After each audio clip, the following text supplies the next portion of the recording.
having been accused of helping to get Donald Trump elected, and even being praised by the U.S. president himself for the Hillary Clinton leaks. WikiLeaks founder has criticized Trump's crusade against fake news and low-life leakers.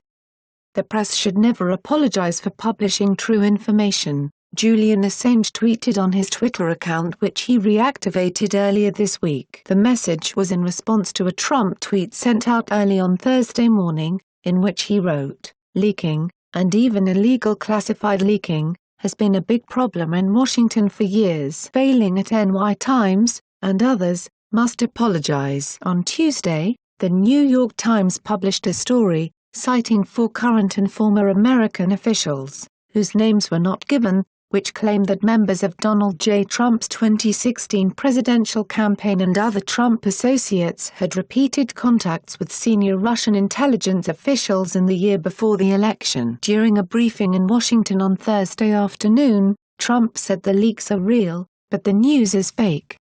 The remarks created a bubble of confusion online. The failing New York Times wrote a big, long front-page story yesterday, and it was very much discredited. "As you know, it's a joke," explained Trump, who insisted that he had nothing to do with Russia. During the conference, Trump promised to aggressively go after criminal leaks, and put his people into government agencies to stop the practice. "Fake news media, which makes up stories and sources, is far more effective than the discredited Democrats, but they are fading fast," the U.S. leader added on Twitter. In October last year, Trump said that he loved WikiLeaks, the website that made its name disclosing the U.S. diplomatic cables in 2010, though, at the time, Trump was specifically referring to the revelations of the behind-the-scenes machinations in the Democratic Party. While opponents accused Assange of virtually endorsing Trump by leaking the sensitive data which damaged Hillary Clinton,